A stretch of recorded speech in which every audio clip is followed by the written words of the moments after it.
Hi everyone and welcome. I'm down here in my wormery, and what you see out here on these shelves are my worm bins. I've also got a bag over there, a bag system. That thing's been around forever. That's a pretty old system. These are my regular kind of, basic worm composting systems. They're around for a few months, they get harvested, they start over. The bag system has this concept of just never having to have a start or end. It's just a continuous process. That's why they call them continuous flow through systems. Look into it if it sounds like something you'd be interested in, but I tend to lean more towards the systems that have a defined start period, a defined end period. And for me, the start date of any bin is given on a little sticker, and then I just keep them in a semi orderly fashion. I think I just run across from oldest to newer and back again under here, and sort of zigzagging back and forth in the particular order that that their ages correspond to. Today I'm feeding my two youngest bins down here. They just happen to be red wiggler bins. You could see in certain cases bins either say nothing, which is the case with the red wiggler bins, but the ones that have something other than red wigglers usually have some sort of an indicator. ENC designates European night crawlers, ANCs, African night crawlers, etc. So I'm going to get to work on feeding these two bins here. So let's get up on the bench and get to work. The food assortment that I have, as you can see, consists of fruits, vegetables. Some of it is just the leaves of vegetables. Some of it is the peels of bananas, and you name it. Anything that's not eaten but is compostable goes into here, into the freezer, and eventually fed to the worms. Either here or I just dump stuff into my outdoor compost container if it's a bit too much to store in the freezer. But I get to sort of pick and choose all the nicest stuff that I think the worms are going to like the best and set that aside for feedings. And all the rest of the stuff I just dump it into the outside worm bin. Even though it's, well, yeah, there's a worm bin out there and another bin that I just consider to be as my outdoor composting barrel. That was a really tiny guy. Little itsy bitsy. Here's another one. I know. It's very easy to miss these guys, so I'm trying to be careful not to leave any behind. What I always worry about is having this set to the side to get it out of our way briefly, and having some little rogue worm that stayed on there without me noticing, and then them kind of panicking by being out here in the bright light and wanting to take shelter from that. So I hate to think that there'd be a little wormy that tried to take shelter from the light by creeping off that piece of plastic, ending up somewhere where it's dangerous for them to be. So many really tiny worms. Very, very young. I don't know how old it is, but it's puny. There's another one. Slightly larger, but still very puny. So it's very easy to, miss one. I bet you there could be one under this fragment of leaf right here. All right, what do? We try to flip this upside down, try to evict some of these guys, but sometimes I'll just fold the thing in half in the hopes that whoever ends up staying on there is okay with the temporary accommodations. Not quite as dark and cozy as normal, but hopefully enough to keep them calm, not run around. I'm trying to remember what happened here. I thought there was this pocket feed. Yeah, the pocket feeding was the corner that was labeled here. Just trying to remember why this was so dark like this. I remember now. This is my newest bin, as I mentioned earlier. It's 24 days at this point. And worms were added by just dumping them in the middle. And this is the material that a lot of it, this is still the material that they came over with when they were relocated into this bin. And this hasn't been disturbed because I've been following this corner feeding approach. In the past, I've always just opened up a hole down the middle each time I fed. But since this bin has already had 4 feedings so far, this will be its 5th, I've been going through this corner pocket feeding approach. So 1 week ago here, feeding number 4 was in this corner, feeding 3 was here. I think feeding 2 was actually the first feeding where I started this bin into the process. All my other bins have already been fed in this corner here. This one I think is the only one, the last one that still has not received a feeding here. Once I get this one fed in this corner, it will have made a complete circuit where each corner has been fed. I believe that circuit was completed on all my other bins already by this time, except this was the last one that needs to get caught up. So This is where I'll be feeding today. This is where the last feeding occurred. I remember last week I had a ton of reclaimed bedding type materials that came with the worms. They were in the area that I was baiting worms with when I hauled them over from their old environment, and there was a lot of bedding in that feeding area, in that migration zone. So I recycled all of it and brought it in over here. So we could put it right back in, but I always like to check how things are progressing in my old feeding zones. And the other cool thing about this bin is I've got kind of experimental materials in here too, which we're getting a quick view of. The main reason I wanted to peek into here too was that I have a pine cone, which is, it's been in here all 24 days ever since the bin was launched. Kind of an experimental item because I've never composted pine cone. And I don't know where the other one is. There's another one in here too, somewhere floating around within the bin. And the other thing I'm trying to compost is towel. And there's other odds and ends here. This is egg carton right here. And I'm still looking for any sort of signs of the previous feeding. That was all bedding that was added with that feeding. This is like more leftover newspaper. Big chunks of newspaper were used to build that migration feeding zone for the worms to be lured into, making it really easy to just pull it out in big chunks when you want to move it around, get it out of the way. This is just cardboard. I don't know, like all kinds of large chunks of bedding in here, but very few leftovers other than like this banana peel that I did spot, which is a little bit tougher, you know. It's not like the fresh leafy chunks of kitchen scraps they get sometimes. It's a little bit of a tougher material that takes a little bit longer for them to break down. Oh, but they get much tougher stuff, like, you know, even these things, the sticks of leaves. So I gotta say, after 1 week, that's really nice progress in the most recent feeding zone. Let's see what this is too. A banana stem, banana peel stem. It probably goes with that banana peel. So that would go back 1 week. That was probably part of the last week's feeding, and the only leftovers from last week's feeding. Makes me wonder what would be 2 weeks ago, or whatever interval it was that went between these two feedings. But this was 7 days ago. This was most likely 14 days ago. And this is where we'll usually find a lot of worms, because whatever food was there is probably still in traces laying around, depending on what it was. That's why I was a little surprised not to see anything going on over there anymore. But it did look like they cleared it out. Here it seems like maybe there was just materials that take a little longer to break down, because I can still feel traces of food bits, like little damp things, you know. And I would have to assume that those are just the remnants of whatever food was in here. Here, for example, is something that's even clearly visible. It's part of that beach towel. You can tell because it's got the red, white, and blue, you know, it's right part of the pattern. But most things don't retain their color like that. I think it's just that beach towel is going to be one of the only things that is able to maintain its color that way as it ages and it breaks down in the worm bin. Egg carton. So this is kind of nice. I'm just mixing in some dry stuff here, it seems, as I'm working it through. Got some leftover leafy material that we're using to cover things up with here on the top surface. Gosh, if we go back here, we're talking even further back. And here's some more egg carton, as we can see. Some worms have made their home in there. But if we pick down, we can find more material in a worm or two. But it seems like the worms have been kind of following the action of where the feedings have been occurring. So yeah, I think it's time to move on to getting this last section fed. See if we just clean things up where we have just been. Not leave a big mess. Yeah, this bin is pretty young, you know, 3.5 weeks old. Plenty of lingering bedding from the original build of the bin.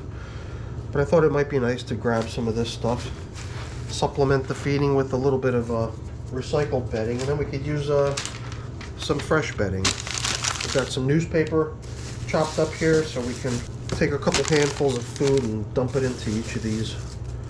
Make a little food pocket surrounded by bedding material.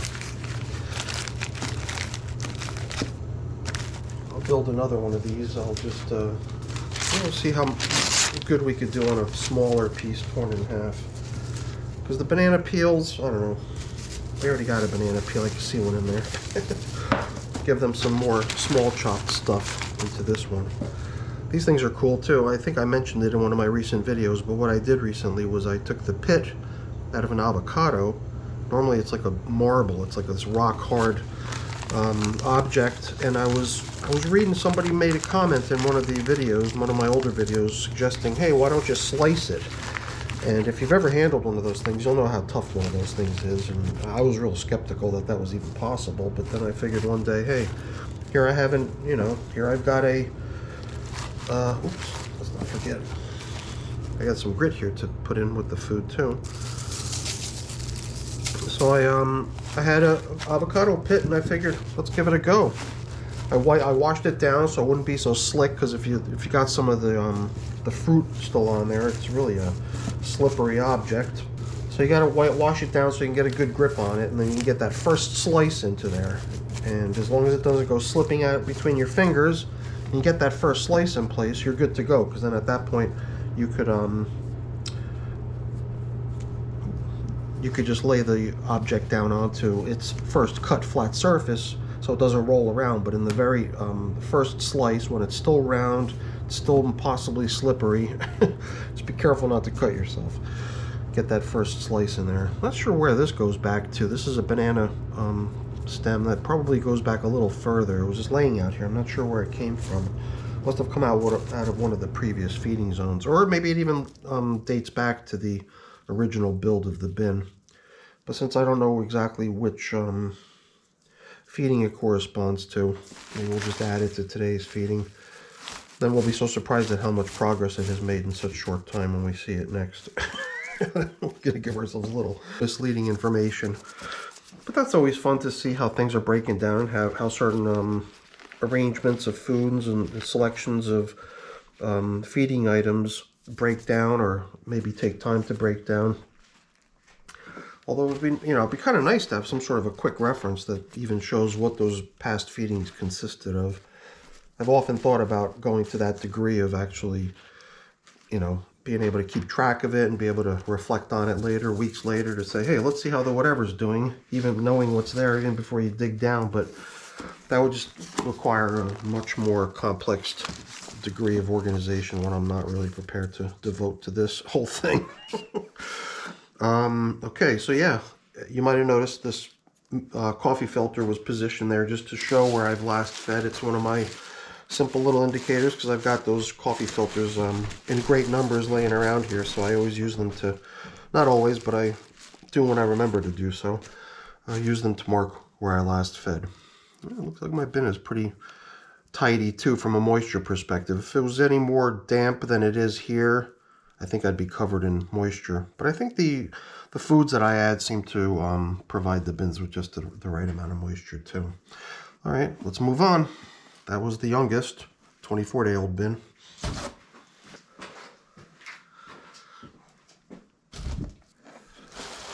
The bin we just fed was just being given its 5th feeding on its 24th day. This bin has been fed 7 times so far. This is 8th feeding now on its 43rd day of age. Okay. Seems like when they're separate this way, when the plastic and the cardboard are separate, they don't stick to the plastic as much as the other setup I had, where the plastic is actually on the cardboard.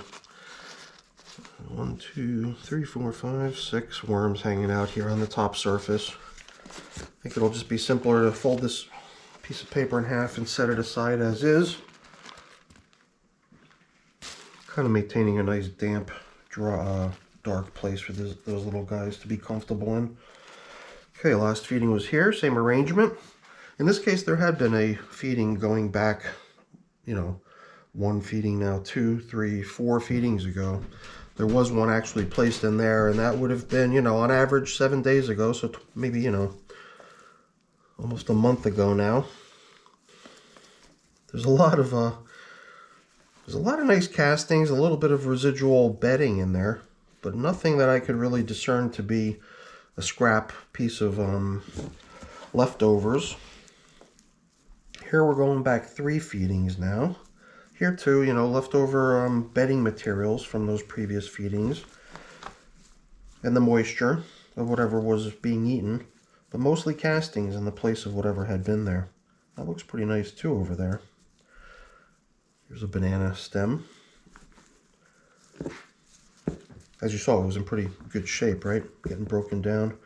These tubes, these rings, toilet paper tubes, these are always my little reminder that I'm still dealing with a fairly young bin. Oh, see, when they stay as a circle like that, it's very easy to spot them.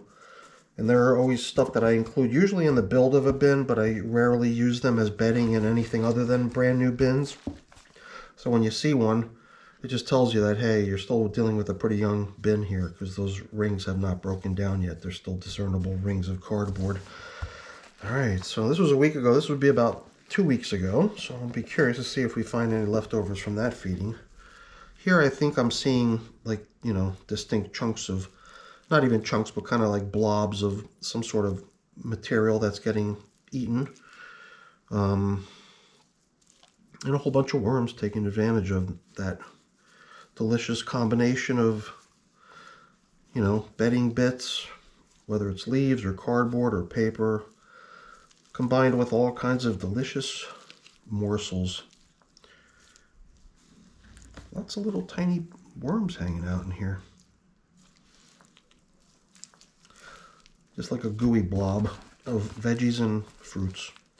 Nothing that I could really pick out and say what's what, I don't think.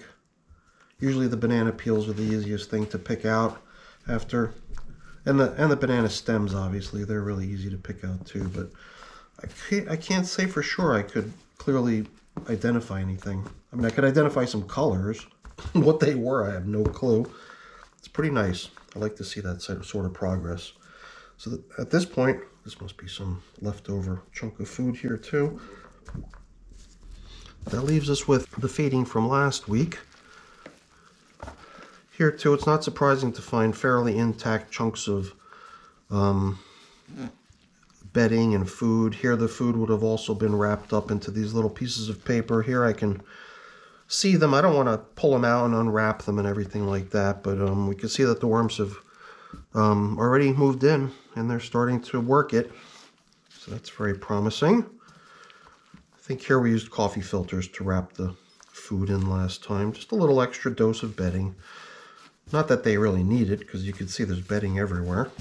Cardboard tubes, newspaper bits, leaves, all kinds of yummy edible items, which take a little bit longer to become edible, I believe. But all bedding will eventually turn into food for them too. So I'm just going to continue with this pocket feeding. I did feel like I'm at this point now where I've fed in the pocket, every pocket of every bin, which would have now been the case now that we took care of that with the youngest bin that we just fed before. But for some of my older bins, I'm now back to the corner that I started at. So it's one complete circuit. I even thought about, do I go back there now, or do I feed down the middle now and then that'll be a complete circuit? I don't know. That was kind of a toss-up. I'm curious how other people do it. But I feel like I could be pretty generous.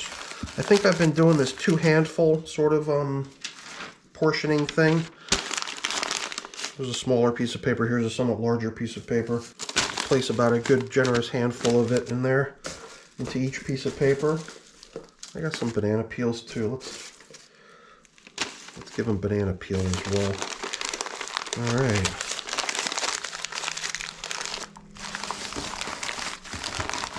We'll jam it all down there. I think the freezing probably helps a lot too. Depending on whether they've been frozen or not frozen.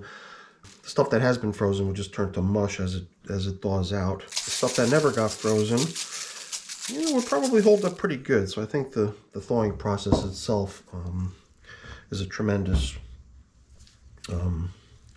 contributor to the speed up of the breakdown of the materials.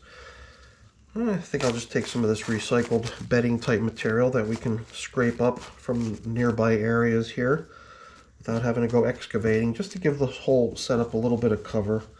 Here's some of these leaves that were being used to cover up with previously. So now, this is when I like to use my feeding zone indicators, when things are not that easy to tell from each other anymore. Sometimes there's a distinct tell as to where the last feeding was. Or maybe you just feed in the same place all the time down the middle, which is something I often do. But if you are switching your feeding locations from place to place, from feeding to feeding, it makes sense to mark where it was, if you want to know where it was, because then you can, you know, kind of spread the food around into different areas, get the worms really working all angles and all corners of the container. So here's the little guys we picked up on when we first arrived. Seems like they were pretty content to just stay where they were. I don't think any of them moved around much from where they were when we started. So that's it. My 2 youngest red wiggler bins are now fed. This, the 43-day-old bin, receiving its 8th feeding, completing a 1 circuit around the pocket feeding arrangement, and now actually starting the 2nd lap. And now we've actually got the youngest of my bins caught up too, with a feeding actually occurring in that corner now too. So it does level the playing field in terms of being able to compare, you know, one bin to the other. All right, well, I've got a little bit of cleanup to do around here, and I've got some leftovers to return to the freezer. I did grab my entire supply, so it makes sense that I'd have leftovers. Sometimes I just come down with just enough for the feeding today, but today I just grabbed the whole bag from the freezer, and I'll return that too. But I won't keep you around for all those putting away and cleaning up tasks. That stuff's boring. Let me just, before I go, really quickly say thank you. Thanks so much for watching. Hopefully you enjoyed the video. If you did, please remember to give me a quick thumbs up. That's really appreciated. And if you haven't done so already, also consider subscribing to the channel too. That's really appreciated as well. All right, everyone, have a great day. Bye now.